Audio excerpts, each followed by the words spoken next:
Thank you all so much for being here with us tonight. I can't tell you how grateful I am. Thank you. Before I give my hopefully short speech, I just want to acknowledge the groups that helped put this on tonight. The National Coalition for the Homeless and the New York City chapter, Congregation Bet Simchat Torah and the Shelter of Peace, the Hedrick Martin Institute, the Empire State Pride Agenda, Safe Horizons Street Work Project, the Lambda Independent Democratic Club of Brooklyn. I want to thank all of our speakers. And I want to call attention to the fact that there's an extraordinary hero actually in the crowd. For the last, it seems like forever, we've been dealing with Mayor Bloomberg, and every year he tried to cut the funding for youth shelter beds in half in New York City. There were only 250 beds in the city, but when Mayor Bloomberg took over, there were only about 170. And Lou Fidler was the chair of the youth council of the city, the youth committee of the city council. And he's personally responsible for fighting to get 80 more beds in the city. Now, 10 kids a year stay in a shelter bed, so 800 kids a year had somebody to stay because of Lou Fidler. He was a real warrior for our community, and we always need to remember him. He's just a great, great man. So, we're here for our homeless LGBT youth, but we're also here for ourselves as an LGBT community. What makes a community? Oftentimes it's the oppression, the way that the mainstream looks at you and says you're different and you don't belong. Some of us are considered different because of the color of our skin, because of our religious beliefs, because of our national origin. The LGBT community is considered different because of how we love. There's something remarkable about that. As a community, we are defined by how we love. We don't fit within the gender norms of the rigid mainstream. We're different. And the great moments of our community, when our spirit has really shone forth, have been moments of love. When those street kids fought during the Stonewall riots to protect the lesbians and the gay guys who were being dragged into the paddy wagons, it was an act of love. When people rose up during the worst years of the AIDS crisis, and when we nursed one another and cared for one another and buried one another and fought for one another in the streets, that was love. What Edie Windsor and Kathy Marino Thomas and so many others have done to make sure that our relationships are treated as equal, that's love. The great warriors of the transgender community, Sylvia Rivera, Marsha Johnson, and the people right now who are fighting to be treated with equality and dignity, that is an act of love. We have to show the same love to our kids. Throughout history, we've had to stand up against contempt. We've been treated with contempt as a people, and we've fought against it. But nowhere is that contempt right now, right here, being shown more clearly than in the fact that hundreds of thousands of kids are being thrown out of their homes just for being who they are, just for being LGBT children, and just for being honest and truthful about it. That is the most cruel, disgraceful example of contempt against our community that one can possibly imagine. But contempt is more than just the parents.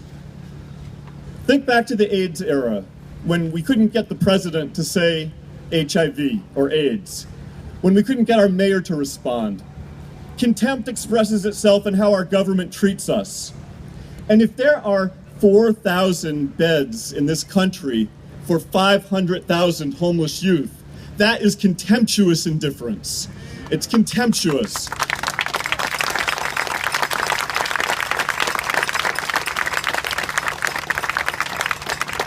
And what these kids suffer because of that contempt is unspeakable.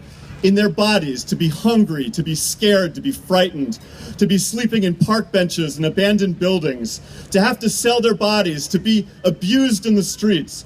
The experience of being... and that too. The experience of being a homeless youth is unspeakable. It's horrible. It's horrible. We are a people of love, and we need to show that love to our kids. We need to make them a priority.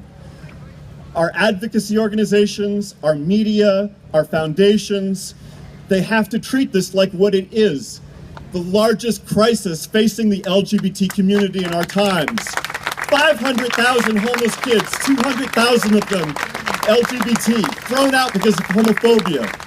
It is the most terrible crisis facing our community in our time.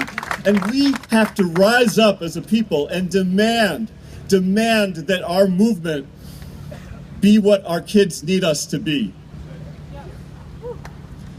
So I want to ask for some help. I want to ask our great forebearers, the folks who brought us here. I want to ask Sylvia Rivera, Marsha Johnson, Stormy DeLaveray, Miss New Orleans, the transgender girl who uprooted the parking meter, Harvey Milk, Vito Russo, James Baldwin, Bayard Rustin. I want to ask you to be with us. Octavia Saint Laurent. I want to ask you to be with us, to open our eyes to the suffering of our youth, to open our hearts to the suffering of our youth, to give us warrior spirits to fight for our youth. Everybody deserves a bed. It's so simple. There's no place like home. Everybody deserves a bed. And if our movement can say that loud and clear, we brought down DOMA. We can get our kids beds.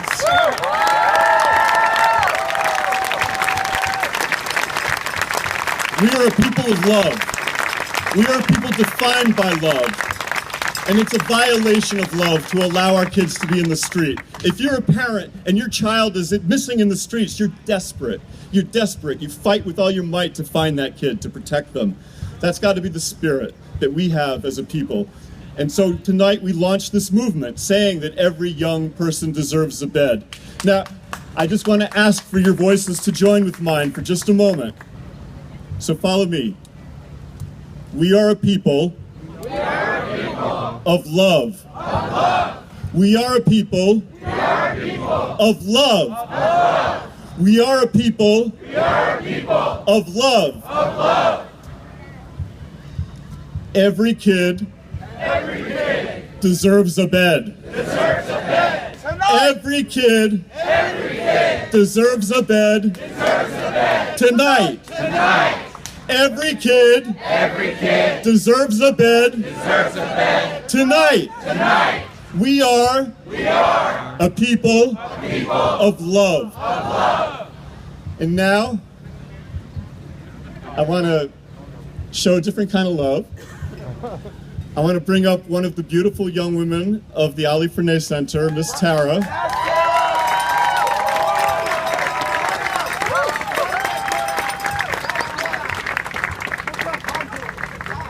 And I want her to sing about love.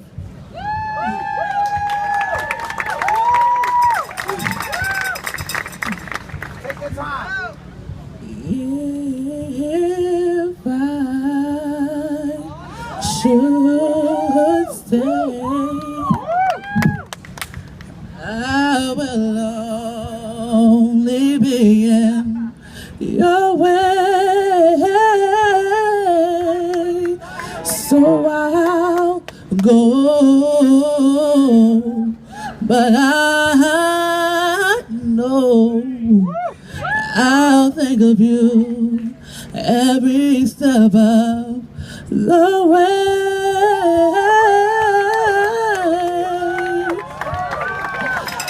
And I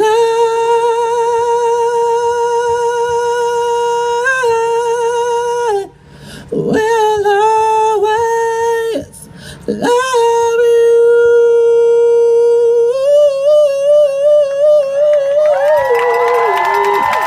I will always love you.